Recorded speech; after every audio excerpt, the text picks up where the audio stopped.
In the early morning hours of December 1st, 16-year-old Alec was watching television in his family's living room. His mother comes in, shuts off the television, and tells him to go to bed. Upset, Alec disappears to his bedroom and returns with a large wrench. With one good swing, he knocks off the sprinkler head, and water begins to pour. Alarms and sirens go off, and the family rushes outside to get away. They call for help, and 21 residents of the building are evacuated as well into the 36-degree temperature. They wait for over an hour before the power is shut off and the water is shut off to the building. In the morning light, the damage in the apartment below is revealed. A little girl's bedroom, a guest bedroom, hallway, entryway, dining room, laundry room, and hall closet, over 800 square feet, are all a total loss, of waterlogged carpets, drywall, and holes in the ceilings. All because of one undisciplined child who did not get his way. Thankfully, we were not home that night, or we might have lost more than a few rooms. Discipline is not only good for children, it is necessary for their well-being. Without discipline, children lack the tools necessary to navigate relationships and challenges in life, such as self-discipline, respect for others, and ability to cooperate with peers. Contrary to what some parents believe, children who are not regularly disciplined are actually not happy.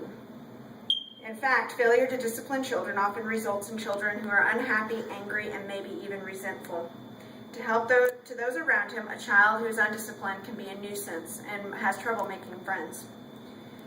For school-age children in particular, learning how to manage their own behavior and regulate their negative impulses is particularly critical.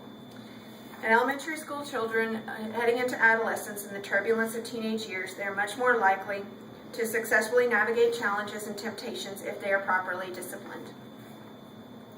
There are many reasons why parents may not want to discipline a child. They may have unpleasant memories of being disciplined when they were children and decide to relax the reins. They may also fear their child will be angry with them and do not want to cause conflict.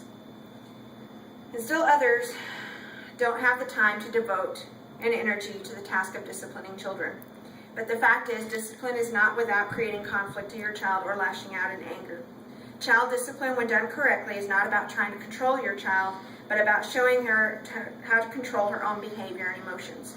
It's not about punishing a child for doing something wrong, but about setting clear parameters and consequences for breaking rules so they learn how to discipline themselves.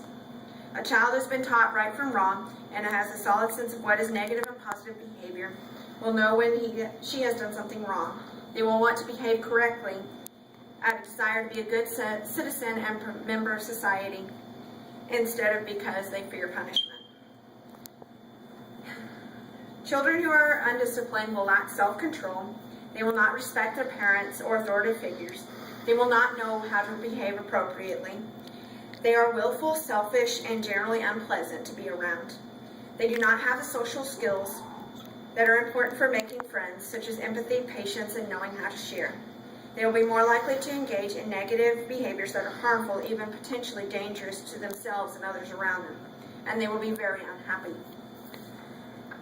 Children who have been disciplined actually have self-control and are more self-sufficient. They're more responsible and enjoy being good and helping others at home and at work and in the world in general. They're more self-confident. They know their opinions and feelings will be heard and that their parents love them even when they make mistakes. They know how to be accountable for their mistakes or misbehavior.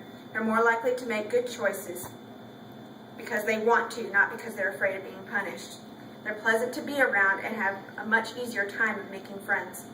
Of course, how we discipline children is as important as whether or not we discipline them. Disciplining does not mean yelling or losing one's temper, although as parents and humans, it happens.